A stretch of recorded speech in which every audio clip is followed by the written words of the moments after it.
Baik, kita mulai presentasi pada siang hari ini. Assalamualaikum warahmatullahi wabarakatuh. Waalaikumsalam warahmatullahi Waalaikumsalam. wabarakatuh. Kami dari kelompok 4 akan mempresentasikan tafsir ayat tentang distribusi dalam Quran Surat Al-Hasyr ayat 7. Sebelum kita memulai presentasi, kita buka dengan bacaan basmalah terlebih dahulu. Bismillahirrahmanirrahim. Bismillahirrahmanirrahim. Baik, kami dari kelompok 4 ada 4 anggota. Yang pertama saya sendiri, Mia Izzatul Afkarina. Yang kedua ada Andika Zarfan, selanjutnya ada Muhammad Anwar, dan yang terakhir ada Seri Ramadhani. Langsung saja kita lanjut ke materinya yang akan dibacakan oleh saudara Muhammad Anwar. Baik, untuk materi pertama yaitu makna distribusi. Distribusi merupakan salah satu aktivitas perekonomian manusia di samping produk dan konsumsi. Dorongan Al-Quran pada sektor distribusi telah dijelaskan secara eksplisit. Ajaran Islam menurut distribusi, ajaran Islam pada sektor distribusi telah dijelaskan secara eksplisit. Ajaran Islam menuntun kepada manusia untuk menyebarkan harta agar kekayaan tidak menumpuk pada golongan kecil masyarakat. Dalam pandangan Islam, pendistribusian harta yang tidak adil dan merata akan membuat orang yang kaya menjadi tambah kaya dan yang miskin akan semakin miskin. Ekonomi Islam dibangun atas dasar agama Islam. Karenanya, ia merupakan bagian integral dari agama Islam. Ilmu ekonomi Islam adalah ilmu yang mempelajari usaha manusia untuk mengalokasikan dan mengelola sumber daya untuk mencapai falah berdasarkan pada prinsip-prinsip dan nilai-nilai Al-Quran dan As-Sunnah. Untuk yang selanjutnya, ini ada ayat dari surat Quran surat Al-Hasyr ayat 7. Berikut saya bacakan. Bismillahirrahmanirrahim. Ma'afallahu ala rasulihi min ahlil qura walillahi walir rasuli walidhil qurba wal yatama wal masakini wa bani sabil. Kaila yakuna dulatam bainal aghniya minkum wa ma atakumur rasulu wa khudhuhu wa ma nahakum anhu fantahu. Wattaqullah innallaha syadidul 'iqab. Yang artinya adalah harta rampasan atau fa'i dari mereka yang diberikan Allah kepada Rasulnya yang berasal dari penduduk beberapa negeri adalah untuk Allah. Ini boleh Andika, boleh dilanjutkan? Baik. Yang artinya harta rampasan atau fa'i dari mereka yang diberikan Allah kepada Rasulnya yang berasal dari penduduk beberapa negeri adalah untuk Allah, Rasul, kerabat Rasul, anak-anak yatim, orang-orang miskin, dan untuk orang-orang dalam perjalanan. Agar harta itu jangan hanya beredar di antara orang-orang kaya saja di antara kamu. Apa yang diberikan Rasul kepadamu, maka terimalah. Dan apa yang dilarangnya bagimu, maka tinggalkanlah. Dan bertakwalah kepada Allah. Sungguh Allah sangat keras hukumannya. Quran Surat Al-Hasyr ayat 7. Berikut adalah tafsir ayat per kata. Perlu dibacakan, Pak? Gimana? Tafsir per kata perlu dibacakan. Nggak usah.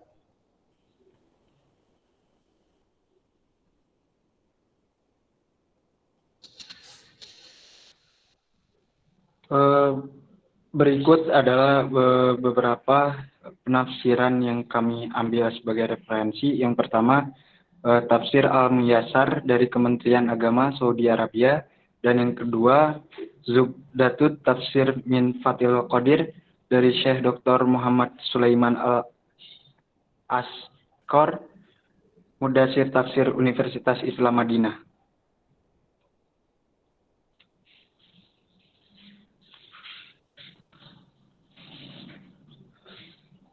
Yang pertama, tafsir Al-Muyassar yang dari Kementerian Agama Saudi Arabia.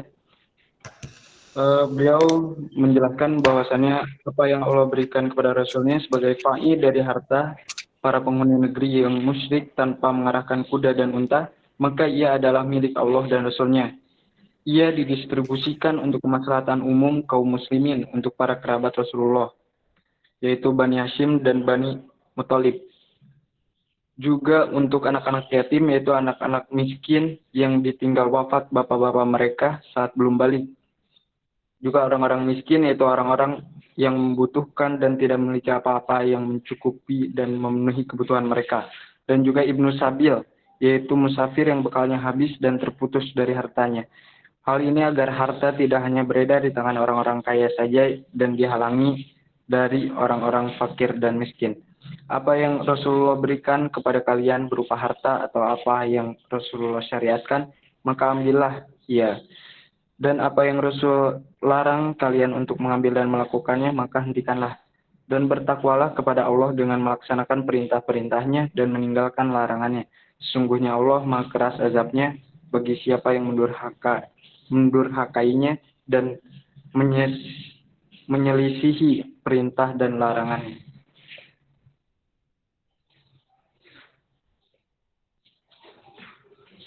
Dan yang kedua, dari tafsir Zubdatut Tafsir min Fathil Qadir dari Syekh Dr. Muhammad Sulaiman Al-Ashqar, Mudasir Tafsir Universitas Islam Madinah. Apa saja harta rampasan fa'i yang diberikan Allah kepada Rasulnya dari harta benda yang berasal dari penduduk kota-kota ini merupakan penjelasan tentang orang yang berhak mendapat harta rampasan setelah Allah menjelaskan bahwa itu milik Rasulullah. Maka adalah untuk Allah sehingga Allah memberikan keputusan tentangnya sesuai dengan kehendaknya. Wali Rasuli untuk Rasul, yakni untuk menjadi kepemilikan Rasulullah, kemudian diberikan untuk kemaslahatan kaum muslimin.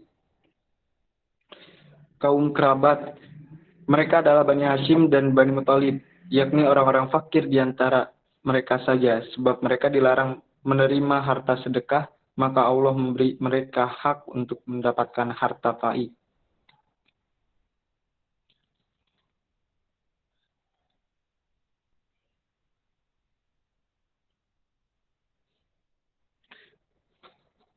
Anak-anak yatim, mereka adalah anak-anak kecil yang ditinggal mati ayah mereka sebelum memasuki masa balik.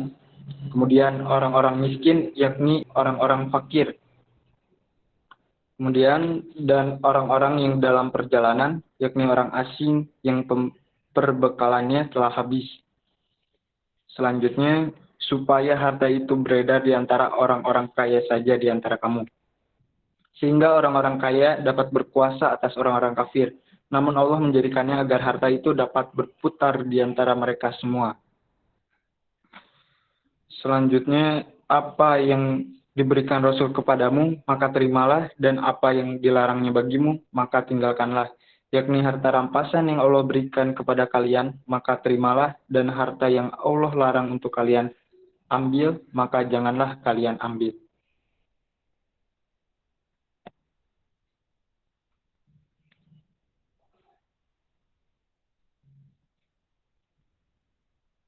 Berikut adalah tujuan pendistribusian dalam Islam.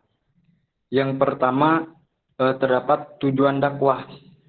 Yang dimaksud dengan dakwah di sini adalah dakwah kepada Islam dan menyatukan hati keadaannya. Misalnya dalam pemberian zakat kepada mualaf yang merupakan orang kafir yang diharapkan keislamannya atau dicegah keburukannya. Kemudian yang kedua, tujuan pendidikan. Pendidikan terhadap akhlak terpuji seperti suka memberi, berderma, dan mengutamakan orang lain. Kemudian mensucikan dan dari akhlak tercela seperti pelit, rakus, dan egois.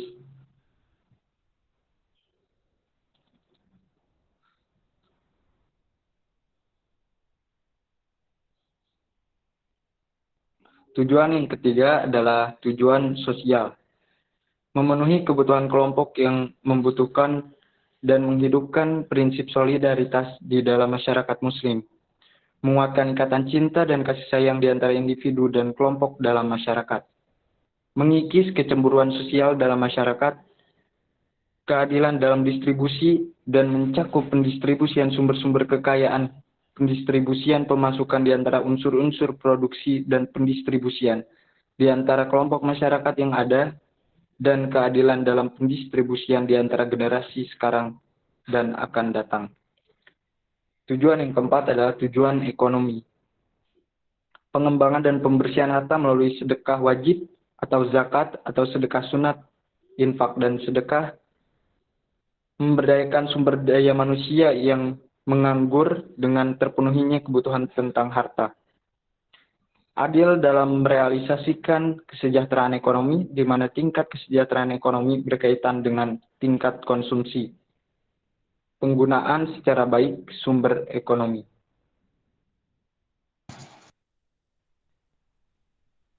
Baik, selanjutnya kesimpulan dibacakan oleh Seri Ramadhani.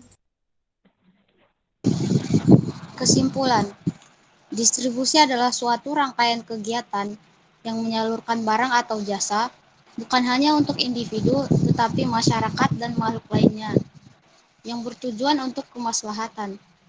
Serangkaian kegiatan tersebut dilakukan sesuai dengan ketentuan Allah Subhanahu wa Ta'ala dan Rasul, dengan kebebasan mengelola berbagai elemen dalam distribusi yang diberikan kewenangannya kepada manusia. Namun kepemilikan dipegang oleh Allah Subhanahu wa Ta'ala. Apabila kegiatan tersebut dilakukan sesuai dengan ketentuan, maka akan mendapatkan pahala. Manusia telah diberikan sumber daya ilmu dan modal atau harta sehingga dapat melakukan kegiatan produksi dengan baik. Dalam surah Al-Hasyr ayat 7, sudah dijelaskan bahwa kita sebagai manusia haruslah mendistribusikan barang dengan amanah, bijaksana, dan dapat mempertanggungjawabkannya untuk kemaslahatan seluruhnya, baik di dunia maupun di akhirat kelak.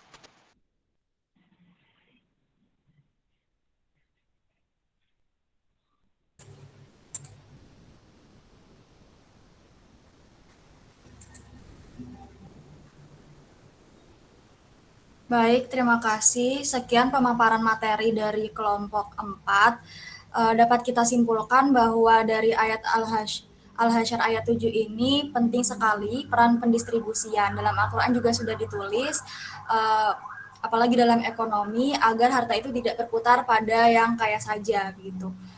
Mungkin ada pertanyaan-pertanyaan selanjutnya untuk kita membuka diskusi, silakan jika ada pertanyaan.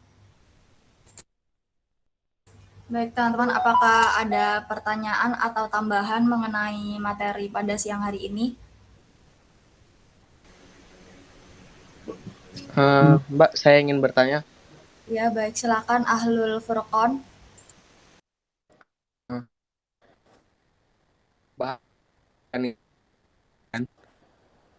Situ dijelaskan bahwasanya kan lagi jadi dua ekonomi dan mekanisme distribusi non-ekonomi. Akan tetapi tidak dijelaskan bagaimana mekanisme distribusi ekonomi tersebut dan mekanisme distribusi non-ekonomi itu gimana gitu. Mekanismenya gimana? Nggak dijelaskan, cuman di soal yang pentingnya saja, tapi tidak dijelaskan mekanismenya itu apa gitu. Itu sih pertanyaan saya. Baik, terima kasih untuk pertanyaannya Ahlul Furqon. Bisa saya ulangin kembali pertanyaannya itu tentang mekanisme distribusian ekonomi dengan yang non-ekonomi gitu ya? Iya. Oke.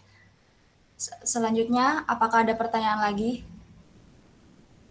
Kita tampung dulu pertanyaan dari Mas Ahlul Furqon. Mohon izin bertanya, kelompok 4. Iya, boleh, silakan. Bagaimana cara untuk membangun suatu sistem distribusi ini yang berkeadilan dari segi ekonomi Islam? Terima kasih. Baik, terima kasih Anggit atas pertanyaannya. Bisa saya ulangi bagaimana pendistribusian ekonominya? Bisa diulang? Ya, ya, betul. Ya, benar, Pak. Oh iya ya, berarti hampir sama ya sama Alul Furqan dari mekanisme pendistribusian dalam ekonomi berarti ya.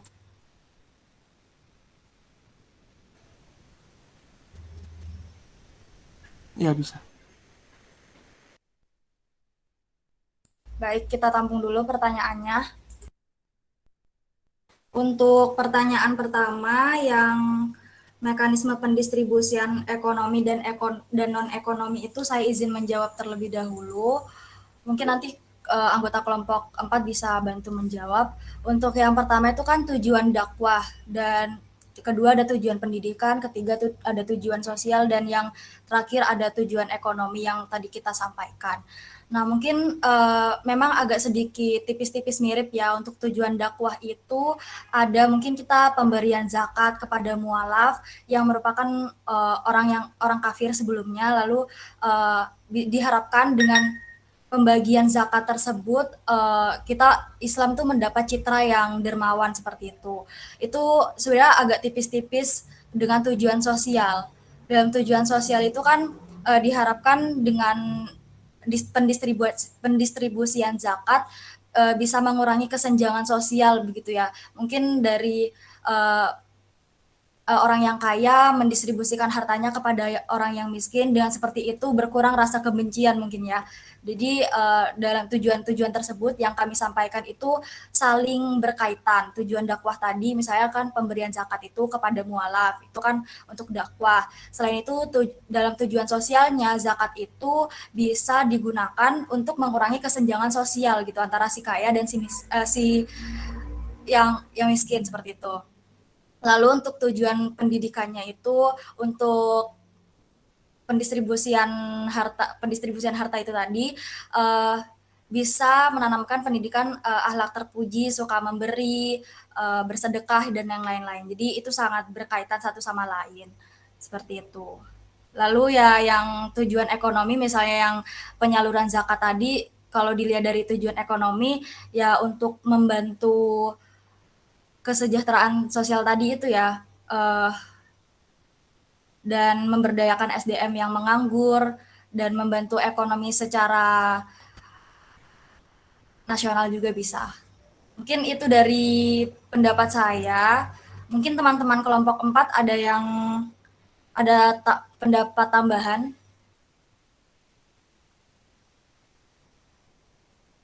dari Andika Zarfan mungkin ada.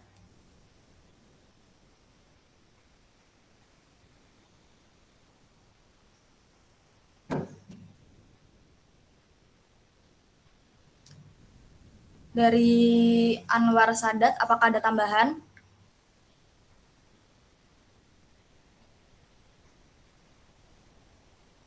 Baik, dari Sari Ramadhani, apakah ada tambahan?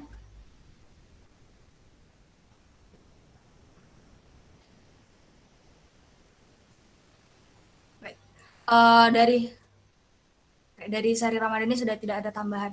Orangnya ada semua nggak yang disebut itu tadi? Ada, Pak. Ada. Kok nggak ada responnya?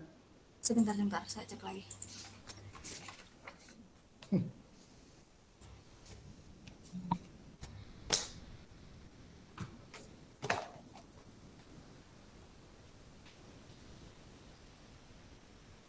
Ada semua nggak itu orangnya? Tadi ada Pak, mungkin ada kendala sinyal mungkin Pak. Sebentar Pak, saya hubungi dulu. Oh ini sudah ada. Yang pemakalah itu ya on cam dong, jangan off cam. Yang pemakalah itu on cam. Ini dari tadi saya suruh on cam ya, kok masih tetap saja. Mohon maaf Pak, untuk masalah on cam tadi udah on cam, cuman tadi sinyalnya agak buruk, keluar masuk terus Pak soalnya. Jadi izin on cam off cam gitu Pak. Ya yang lain. Nah. Tuh, ini siapa ini baru pakai baju ini? Hah? Saya lihat.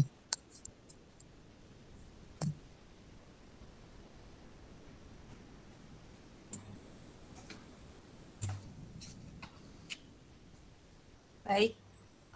Selanjutnya untuk pertanyaan kedua dari Anggit Prakoso, mungkin tadi sudah menjawab ya eh,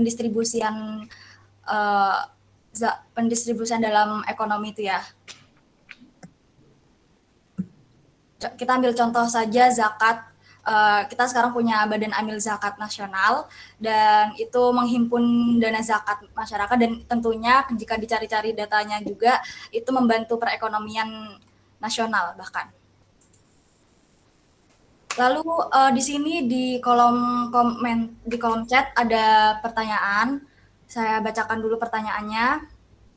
Dari Rizal Septian Ardi, izin bertanya, saya pernah mendengar bahwasanya hukum ekonomi Indonesia seperti piramid terbalik, yang kaya semakin kaya, yang miskin semakin miskin. Bagaimana menurut pandangan sistem penerapan distribusi Islam di Indonesia? Apakah mayoritas penduduk Indonesia sudah melakukan distribusi syariah ini? Sebelum saya memberikan pendapat saya, mungkin dari teman-teman kelompok 4 ada yang ingin menyatakan pendapatnya mengenai pertanyaan ini?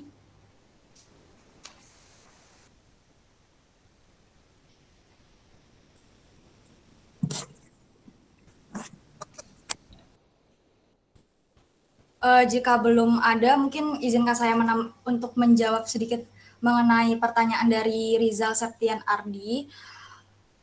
Dalam hukum prinsip syariah Indonesia sudah kita bahas, mungkin yang paling terkenal itu Basnas ya, penyaluran distribusi zakat melalui Badan Amil Zakat Nasional.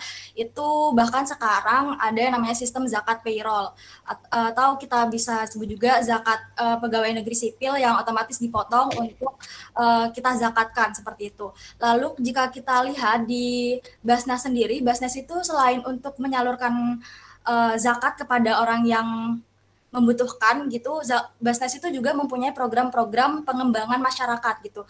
Dalam Basnas sendiri itu juga ada program di mana penerima zakat itu tidak hanya diberi uang, tetapi juga diberi pelatihan ekonomi seperti mendirikan usaha, seperti itu. Jadi diharapkan dengan sistem yang seperti ini tidak hanya diberi uang, tetapi diberi pelatihan untuk mendirikan usaha. Jadi diharapkan yang miskin akan terbantu untuk menjadi kelas menengah, seperti itu. Mungkin dari teman-teman ada yang mau tambahkan terkait hal ini? Atau ada tanggapan mungkin dari luar kelompok 4?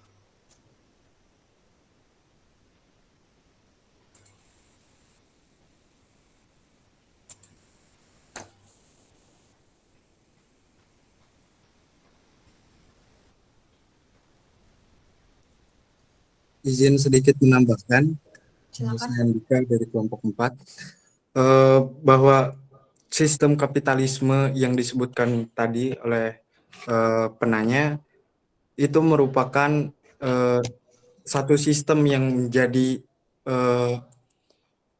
pantangan atau lawan dari sistem ekonomi Islam yang ada. Nah, daripada itu, maka sistem Islam penerapan yang ada dilakukan secara bertahap. Jadi yang tadi disebutkan melalui Basnas, penyaluran beberapa lembaga dari seperti itu. Jadi tidak sepenuhnya bahwa perekonomian di Indonesia itu menerapkan sistem ekonomi Islam. Mungkin seperti itu.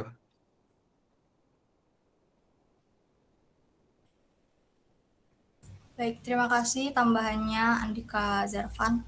Mungkin teman-teman ada yang menanggapi?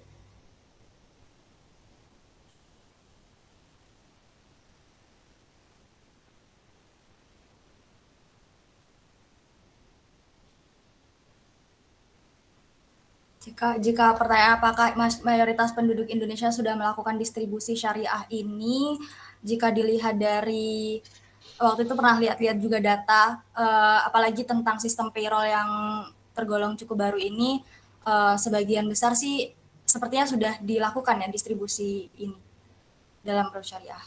Mungkin juga tugas kita sebagai mahasiswa-mahasiswa ekonomi Islam untuk mendukung program-program syariah ke depannya juga. Halo. Izin bertanya. Baik, silakan. Saya mau bertanya kepada kelompok 4, apakah distribusi di Indonesia sudah bisa dinilai tepat sasaran? Jika belum atau jika sudah, alasannya mengapa? Terima kasih.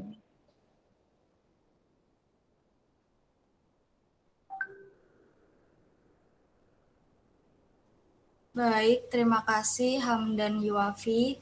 Kita tampung dulu pertanyaannya.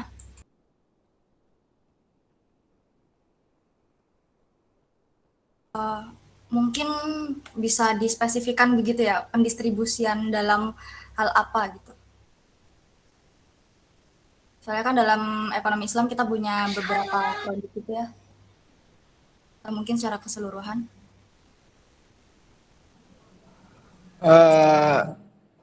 Di bidang semisal di bidang pendidikan.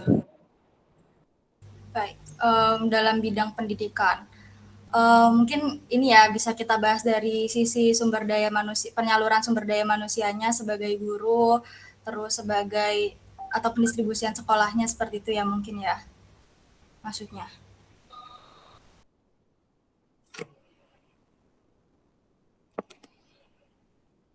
Mungkin teman-teman kelompok 4 ada yang bisa bantu menjawab dulu. Izin sedikit memberikan pendapat. Menurut saya, apabila ditanya apakah pendistribusian di bidang pendidikan sudah tepat sasaran, saya rasa kebijakan-kebijakan yang ada yang dilakukan oleh pemerintahan itu belum sepenuhnya. Bila dikatakan tidak, itu juga tidak sepenuhnya tidak, dan apabila dinyatakan tepat, tidak sepenuhnya juga tepat. Kita bisa lihat dari segi pemerataan pendistribusian pendidikan yang kita bandingkan dengan tujuan pendistribusian itu sendiri. Jadi kita bisa bandingkan bahwa yang di kota pendidikan itu semakin maju, sedangkan yang berada di pelosok-pelosok sana, di tempat-tempat terpencil di sana, jangankan pendistribusian dalam segi pendidikan semisal guru, bahkan untuk sekolahnya sendiri mereka masih terbatas. Dalam segi logistik persekolahan itu mereka masih terbatas. Mungkin seperti itu.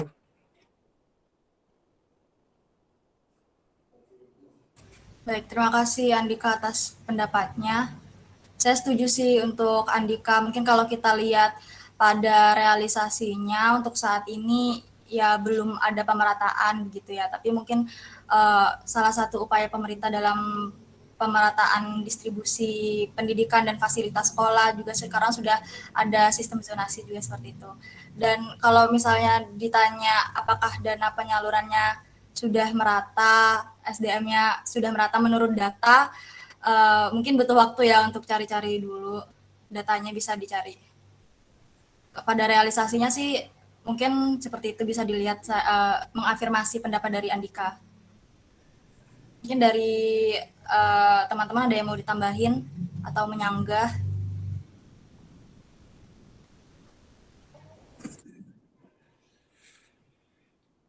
Atau dari Hamdan sendiri ada tambahan?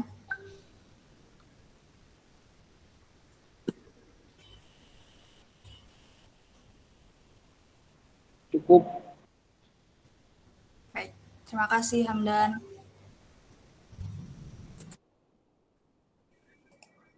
Oke, sambil menunggu jawaban teman-teman yang respon dari teman-teman yang lain gitu ya. Saya perlu menjelaskan tentang misalnya tadi menyebut mekanisme distribusi dengan sistem mekanisme ekonomi dengan sistem non ekonomi ya. Jadi distribusi dengan sistem mekanisme ekonomi ini adalah yaitu distribusi melalui usaha-usaha produktif ekonomi ya. ini adalah usaha-usaha produktif yang kita lihat sehari-hari, ya, misalnya jualan dan sebagainya gitu ya. Nah ini, nah dalam hal ini memang ada beberapa aliran mazhab ekonomi ya, misalnya kita sebut, taruhlah kita sebut kapitalis gitu ya. Nah, kalau dalam kapitalis ini memberikan kebebasan yang sebebas-bebasnya pada individu untuk memperoleh sumber daya, ya, memperoleh kapital, memperoleh modal dan lain sebagainya. Nah, ini sehingga dengan kebebasan ini efeknya adalah lahirnya konglomerasi. Nah, inilah ditentang oleh Islam sebenarnya, ya. Dengan lahirnya konglomerasi ini maka mengakibatkan lebih jauh adalah terjadinya kesenjangan, ya, gap, ya, disparitas yang begitu tinggi antara golongan kaya dengan golongan miskin. Maka muncullah, ya, yang kaya semakin kaya, yang miskin semakin miskin. Nah, inilah yang kontraproduktifnya adalah itu, ya, lawannya adalah yang sosialis, ya. Kalau sosialis, ya, kebebasan individu itu tidak ada, semuanya diatur oleh negara. Jadi termasuk dalam masalah distribusi itu tadi. Nah, itu yang dimaksud dengan mekanisme ekonomi, ya. Nah, tetapi dalam mekanisme non ekonomi, ya, mekanisme yang dimaksud sini adalah mekanisme yang tidak melalui aktivitas ekonomi produktif, ya, tetapi melalui aktivitas yang bersifat non produktif. Misalnya kita sebut misalnya hibah, tadi sudah dijelaskan oleh pembekala, ya, kemudian sedekah, kemudian zakat, kemudian warisan. Nah, ini yang disebut dengan mekanisme non ekonomi. Nah, mekanisme non ekonomi ini, nah ini ada dalam Islam, ya lebih banyak terdapat dalam Islam. Jadi mekanisme non ekonomi ini dimaksudkan untuk melengkapi ya mekanisme ekonomi, yaitu untuk mengatasi distribusi kekayaan yang tidak berjalan secara sempurna jika hanya mengandalkan mekanisme ekonomi semata. Tadi kita sebutkan, ya, akan lahir kesenjangan ekonomi ketika hanya mengandalkan mekanisme ekonomi saja, ya. Kebebasan yang sebebas-bebasnya untuk menghasilkan modal, menghasilkan kapital dan sebagainya. Nah, kalau seperti itu bagaimana yang tidak mempunyai akses terhadap itu, atau bagaimana bagi mereka yang tidak mempunyai modal, ya, faktor-faktor produksi misalnya. Nah, inilah yang usaha diimbangi oleh faktor non ekonomi ini. Jadi mekanisme non ekonomi ini ya sangat diperlukan, ya, untuk mengatur keseimbangan dan keadilan, ya, baik disebabkan oleh adanya faktor penyebab yang alamiah maupun yang non alamiah. Yang alamiah misalnya seperti apa? Misalnya yang ada di pedesaan misalnya, atau yang ada di daerah-daerah tandus misalnya, ya, yang mengandalkan di pedesaan itu sangat mengandalkan pertanian, tetapi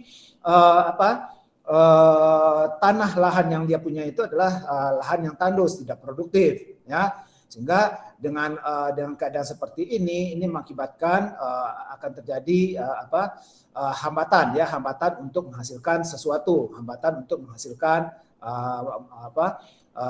modal, kapital dan sebagainya. Nah, jika hal ini dibiarkan, maka misalnya orang-orang yang tertimpa musibah, misalnya bencana alam, kemudian kecelakaan, nah ini, ataupun orang-orang yang tidak punya akses itu tadi, ataupun memang punya kendala alamiah itu tadi. Nah, kalau ini dibiarkan terus-menerus, maka yang akan terjadi apa? Akan terjadi peminggiran secara ekonomi, ya, dan rentan terhadap perubahan-perubahan ekonomi yang selanjutnya itu nanti akan bisa memicu problem sosial, misalnya kriminalitas, asusila dan lain sebagainya. Ya, jadi mekanisme non ekonomi ini ya diperlukan karena apa? Karena adanya faktor penyebab non alamiah, ya, misalnya. Jadi yang mekanisme non ekonomi itu selain penting disebabkan karena faktor alamiah, seperti tadi faktor alam yang memang kurang subur, ya, sehingga tidak bisa menghasilkan modal, sehingga tidak bisa menghasilkan kapital, dan kalau itu dibiarkan terus menerus berarti mereka ya sangat rentan dengan kemiskinan. Nah, mekanisme non ekonomi ini juga diperlukan karena ada faktor-faktor yang bersifat non alamiah, ya, faktor-faktor non alam, ya, misalnya adanya monopoli, adanya penimbunan barang, ya, dan sebagainya yang mengakibatkan terjadinya ketimpangan distribusi kekayaan. Nah, maka dalam hal ini diperlukan intervensi dari pemerintah untuk mengatasi masalah-masalah yang bersifat non ekonomi tetapi yang bersifat non alamiah itu tadi. Maka oleh pemerintah misalnya dilakukanlah misalnya pemberian harta ya, santunan ya atau BLT dan sebagainya pada negara ya, pada warga negara yang memang dinilai memerlukan. Jadi negara memberikan santunan ya, terutama misalnya pada masa-masa pandemi kemarin misalnya. Nah, itu bagi mereka yang bagi mereka yang memang tidak punya akses misalnya, bahkan lemah secara ekonomi misalnya, jualannya rugi terus menerus misalnya, itu kan karena faktor alamiah itu sebenarnya ya, karena faktor virus faktor virus yang sudah menjadi pandemi. Nah, maka akibatnya banyak masyarakat yang tidak bisa menghasilkan modal. Nah, maka itu perlu diberikan santunan oleh pemerintah. Nah, misalnya seperti itu. Jadi pemberian hartanya bisa jadi dalam bentuk santunan oleh negara terhadap warga negara yang memang betul-betul memerlukan. Kemudian bisa juga ya pemberian harta zakat ya, zakat misalnya. Nah, ini juga ya salah satu bentuknya. Kemudian infak, sedekah, wakaf, hibah, kemudian hadiah ya dari orang mampu kepada orang betul-betul memerlukan. Kemudian pembagian termasuk misalnya pembagian harta waris kepada ahli waris dan lain-lainnya. Nah, ini adalah salah satu upaya-upaya yang termasuk pada kategori mekanisme non ekonomi ya, distribusi dalam kategori mekanisme non ekonomi. Kalau ekonomi itu tadi ya. Nah, jadi itu.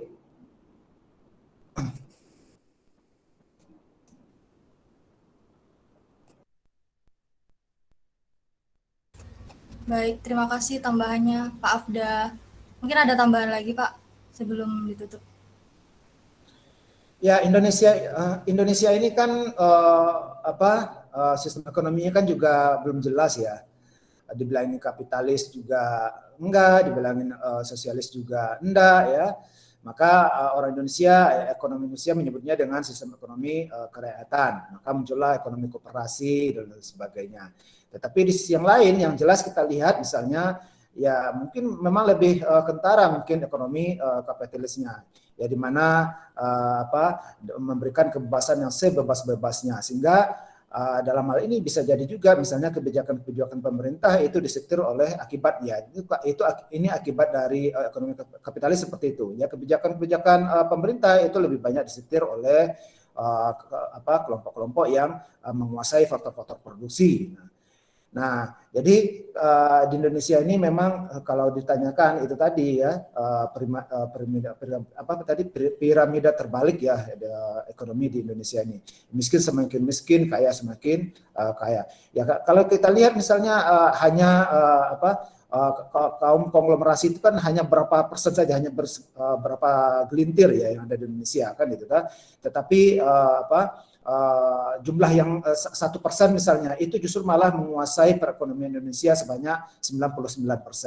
Nah, jadi begitu yang terjadi di Indonesia kan seperti itu. Sehingga ada gium yang mengatakan bahwasanya ya kalau di Indonesia itu yang miskin ya betul-betul miskin, yang kaya juga ya betul-betul sangat kaya. Jadi disparitas kekayaan antara kelompok yang berpunya dengan yang tidak itu betul-betul terlihat jelas di Indonesia. Nah, jadi begitu. Baik, terima kasih Pak Afda atas tambahannya.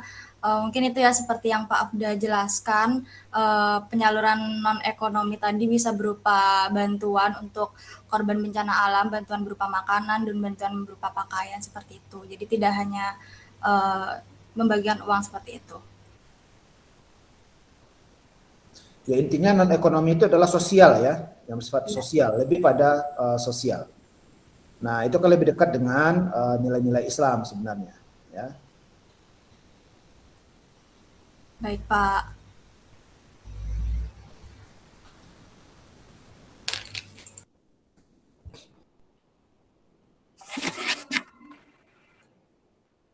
Mungkin kami harapkan dari teman-teman ada respon timbal balik supaya diskusi ini terus berlanjut. Jadi kalau kita lihat ini ya, sistem ekonomi Indonesia, ya itu tadi ya, memberikan kebebasan sebebas-bebasnya pada individu, tetapi di sisi yang lain pemerintah juga aktif untuk mengatur mekanisme pasar. Ya misalnya monopoli misalnya ya walaupun kalau kapitalis kan ya terletak pada kebebasan individu ya, itu kapitalis. Tetapi oleh Indonesia juga paham seperti itu, tetapi di sisi yang lain itu dikontrol dan dikontrol oleh oleh pemerintah ya. Jadi mekanisme pasarnya itu dikontrol oleh pemerintah supaya tidak kebablasan. Misalnya dalam kasus monopoli misalnya, itu kan monopoli ya kalau dalam praktek ekonomi kapitalis itu kan ya menjadi sesuatu yang lumrah ya. Tetapi oleh Indonesia ya itu justru malah pemerintah didorong untuk melakukan intervensi. Panen raya misalnya ya, terjadi panen raya. Nah, kalau panen raya maka akibatnya apa? Gabah itu harganya turun, gitu. Nah, oleh karena itu dibutuhkan nih kebijakan pemerintah ya, intervensi pemerintah untuk mengatur harga itu tadi. Nah, jadi dengan cara apa? Justru malah pemerintah sendiri melakukan monopoli ya. Untuk apa? Untuk menjaga keseimbangan harga itu tadi. Nah, ini adalah termasuk dari monopoli yang diperbolehkan ya. Jadi ketika panen raya ya di seluruh daerah Nusantara ini melakukan panen raya gabah dan sebagainya sehingga berlimpah. Nah, kalau dalam hukum ekonomi bagaimana? Ketika barang itu banyak persediaannya maka akibatnya apa? Harga menjadi rendah kan begitu toh. Nah, untuk mengantisipasi itu maka pemerintah melakukan melakukan monopoli dengan cara apa? Memborong gabah petani kemudian melakukan ihtikar, penimbunan barang oleh Bulog. Nah, ini gunanya untuk apa? Untuk menjaga keseimbangan harga itu tadi. Nah, ini jadi di Indonesia pemerintah juga peran pemerintah itu sangat aktif sekali untuk menjaga mekanisme pasar itu tadi. Nah, maka yaitu tadi dikatakan kapitalis juga enggak ya, sosialis juga tidak. Kalau sosialis kan semuanya tergantung pada pemerintah, tetapi di Indonesia kan juga tidak seperti itu ya. Diberikan juga kebebasan pada individu untuk melakukan produksi dan sebagainya. Sehingga ada juga di Indonesia konglomerasi. Nah, jadi begitu. Baik Pak, terima kasih atas tambahannya. Mungkin bisa ditambahkan yang pendistribusian pendidikan yang ditanyakan Hamdan Yuafi tadi Pak. Gimana? Yang pendistribusian dalam bentuk pendidikan gitu Pak. Tadi Hamdan tanya itu. Ya kalau di Indonesia kan sudah jelas bahwasanya pendidikan dasar itu dikuasai oleh negara kan gitu toh. Ya, jadi pendidikan yang wajib mulai dari SD, SMP ya. Yang wajib itu kan hanya sampai SMP.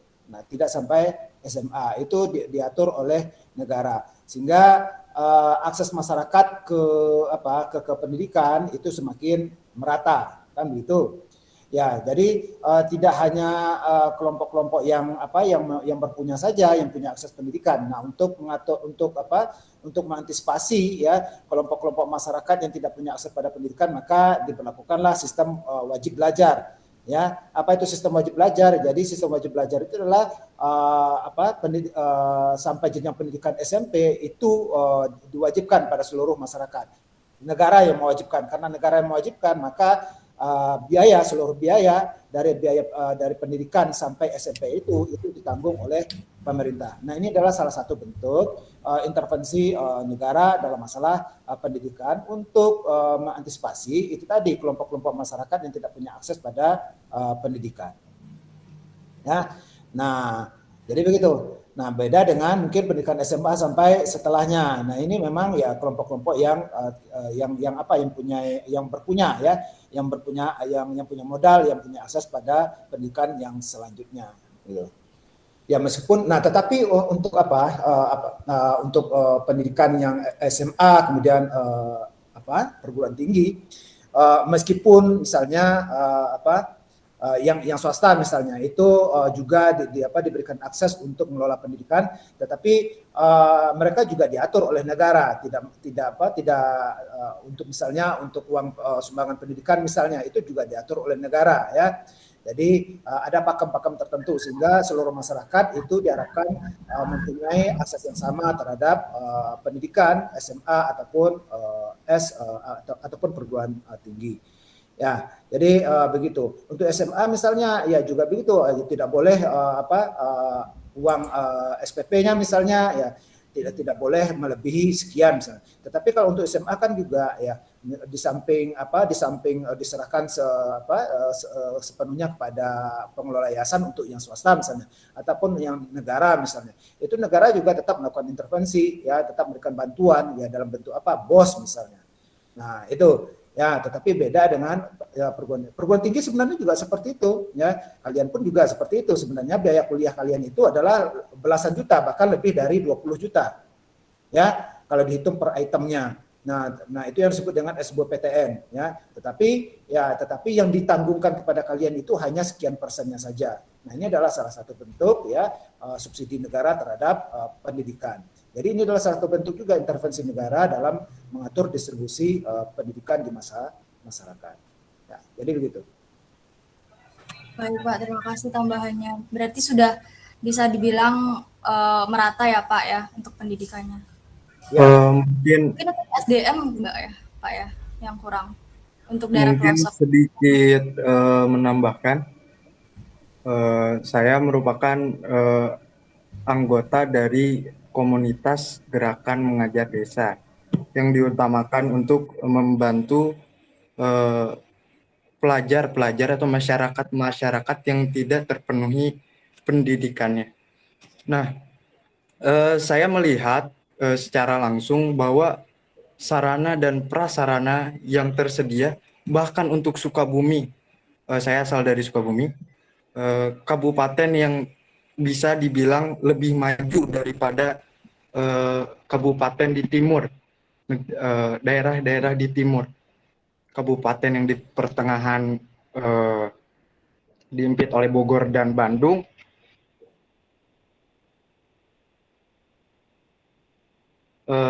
Bahkan untuk datang ke sekolah, mereka harus berjalan sekitar 7 km. Juga ada beberapa rekan yang kami bantu, mereka terhambat pendidikannya dalam segi ekonomi.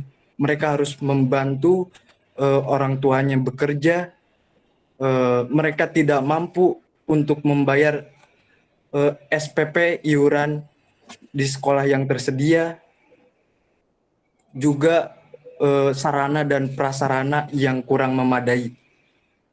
Mungkin seperti itu.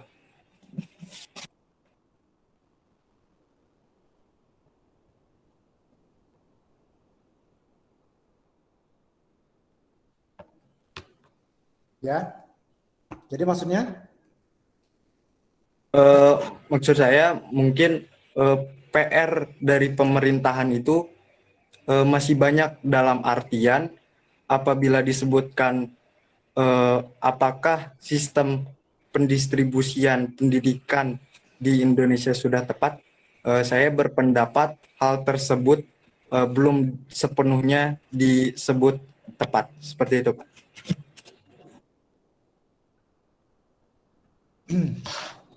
Ya, iya, kalau itu kan tergantung ukurannya ya, kalau melihatnya seperti itu ya.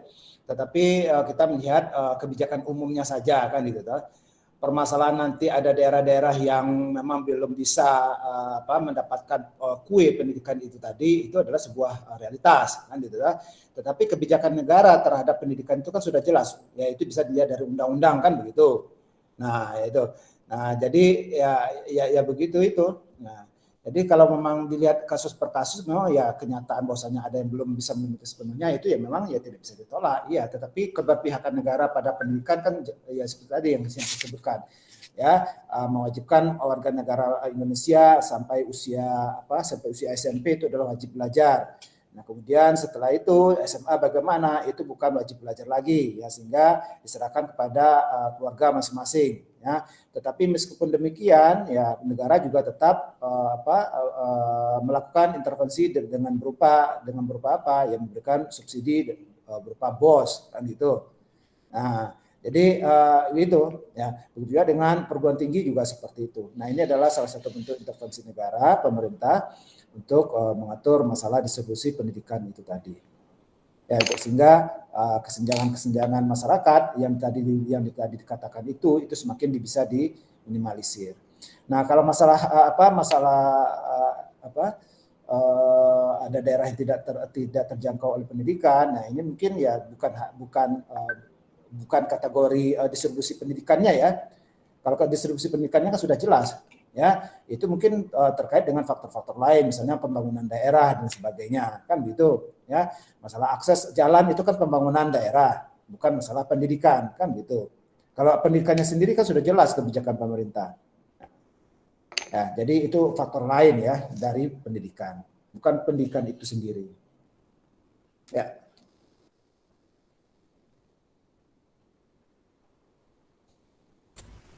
Baik, Oke. Pak. Terima kasih tambahannya. Dari Andika ada tanggapan lagi? Atau sudah cukup? Dicukupkan. Baik, terima kasih Pak Afda dan teman-teman. Untuk yang pertanyaan terakhir bisa disimpulkan untuk pendistribusian pendidikan sudah ada usaha pemerintah, pendistribusian merata, tapi untuk realisasi mungkin ada faktor-faktor lain yang menyebabkan mungkin kelihatan tidak merata begitu pendidikannya. Mungkin dari teman-teman ada tanggapan, atau kalau sudah tidak ada tanggapan kita cukupkan sampai di sini.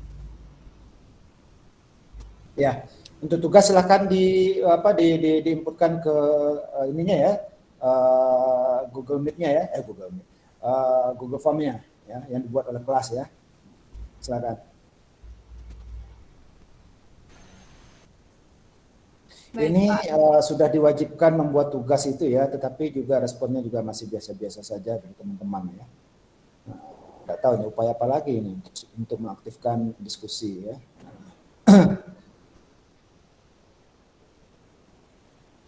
Ya, silakan ditutup kalau tidak ada lagi.